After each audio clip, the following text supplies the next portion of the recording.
Approximately 85% of bone tumors in dogs are related to osteosarcoma. This type of cancer is also about 15 times more common in dogs than people. That's according to the American Kennel Club Canine Health Foundation. In this week's segment of Pet Doc, NTV's Danielle Shenk takes a look at this disease and how it impacted the life of a dog named Addie.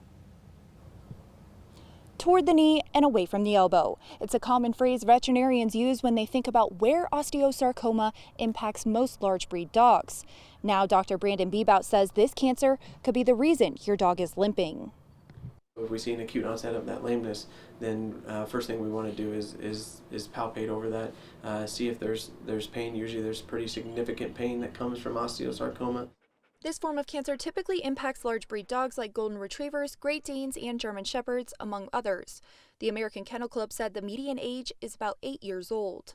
A lot of folks fear that there's been a fracture or they stepped in a hole, landed wrong, something along those lines. The Shenk family has had Addie since she was a small puppy. Fast forward a few years when one day they were on a walk and noticed she was limping. We treated it like a sprained wrist for a couple days, and they gave us some pain meds, and she was actually getting worse and not better. Kara says they knew something was off when she wasn't getting better, so they called Brandon and went back to the clinic. I knew something was not right. In fact, I was just taking pictures of her in our backyard like the day before. I just knew something was off when she wasn't getting better. Brandon says this was an indication it might be something more. We knew that there was probably something going on pretty significant. There's soft tissue swelling around it, and given our age, given our breed, we have to have osteosarcoma on the list. He said they needed to get an x-ray of Addie's leg.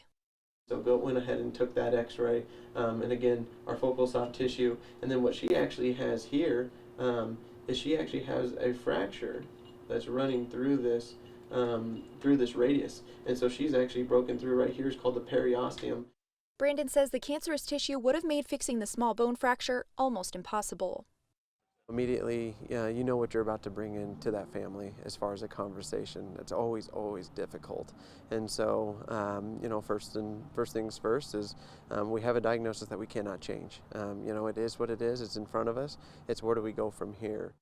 It was so much. I felt like we got hit with a double whammy. There's like, hey, you gotta amputate her leg, which by itself is something huge. And then on top of that, we got hit with cancer. Brandon says as soon as they have a diagnosis, something has to be done. This cancer likes to spread, and it likes to spread fast. It was a very subtle spot on that radius compared to a lot of other ones that we see, and so you're hoping that hey, we're catching this early. He says their first step was to get Addie onto the operating table. Obviously, we want to keep them with us, and so even if that amputation scares you, it is the right thing, and your dog will show you that everything's okay. The Shenkies were given only about a day to process and make a decision, but ultimately, they knew what they had to do. Honestly, the leg was the easiest part. He said that if we do not remove her leg, she would have extremely pain and probably about 3 months left to live. So the leg had to go. Join us again next week as we dive deeper into Addie and the Shenk family's journey with osteosarcoma and how it's impacted their lives. Reporting in Kearney, I'm Danielle Shenk.